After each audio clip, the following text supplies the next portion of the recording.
Hebrew, or in Hebrew Ivrit, is one of the oldest languages in the world. Ivrit is called after a biblical man called Ever. Ever carries the meaning of across, beyond, from the other side of, as in the people who live across the river.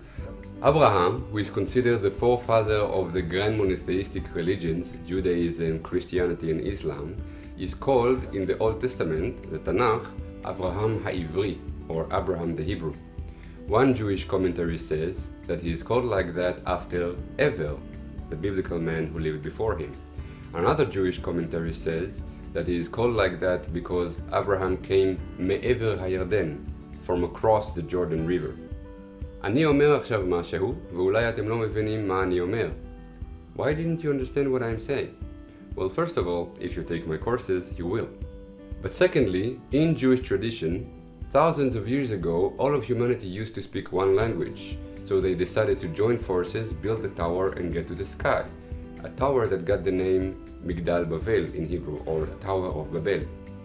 God punished them for trying to get to the sky, so he made them speak different languages so they wouldn't be able to communicate with one another. And this is why, according to Jewish tradition, we speak different languages to this day. But wait, what about Ever and Ivrit? What do they have to do with it?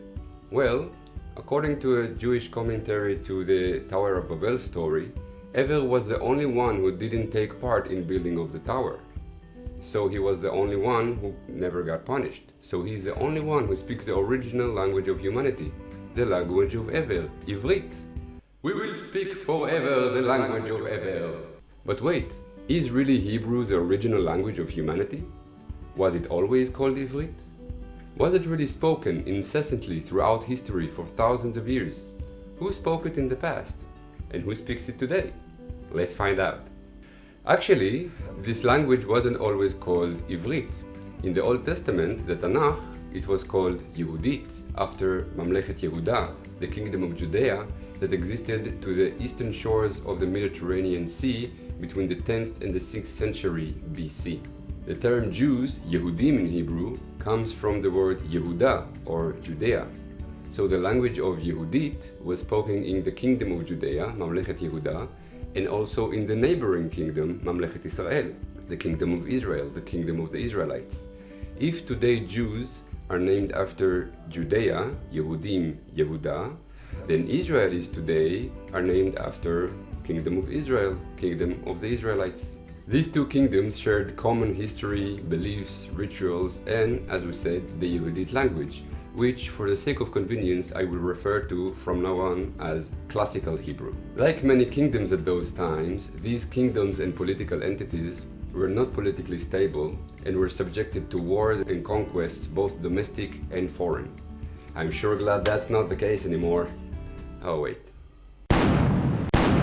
The kingdoms of Judea and Israel, also known as the land of Canaan or Zion, Zion, were conquered by different empires and kingdoms. In the 6th century BC, it was conquered by the Babylonian kingdom, who spoke the Babylonian dialect of Aramaic. After the Babylonian conquest, the land was conquered by the Persian Empire and the Hellenistic Greek Empire and the Roman Empire, and the list goes on and on. Because of these conquests, words and phrases in Aramaic, in Persian, in Greek and in Latin passed on to the Hebrew language. But it was the Roman conquest that almost annihilated Hebrew for good. The Roman Empire conquered the region in the 1st and 2nd century CE and fought the Judean population almost to extinction. The few Judeans left alive were sent into exile in different countries around the world for a period that is called Galut Roma, or the exile of Rome, a period that lasted for almost 2,000 years. The Judeans, or as we refer to them today, the Jews, stopped using Hebrew as a daily language, but they still remembered their heritage and customs from the Holy Land, thanks to texts that were written in Hebrew and Aramaic. These texts became the foundation of the Judean religion, or the Jewish religion, Judaism. For the next 1,800–1,900 years, Hebrew was used mainly as a language of prayers, blessings, ceremonies, poetry, philosophical and religious essays, and sometimes also communication between different Jewish communities from around the world, both spoken and written. During that time, the language changed its name from Yehudit, the previous name, to Leshon HaKodesh, or the Holy Language. So what language did the Jews speak during the time of exile if not Hebrew? Maybe you heard about Yiddish and Ladino. Tune in for the next lesson to learn more about that. If Hebrew was used only as a holy language and not as a spoken mother tongue, how come so many people speak it today? Well, you're about to hear one of the most fascinating stories in the history of mankind, the story of the revival of Hebrew as a modern language, where it changed its name from Leshon HaKodesh, the holy language, to Ivrit, Hebrew. I'll see you in the next lesson.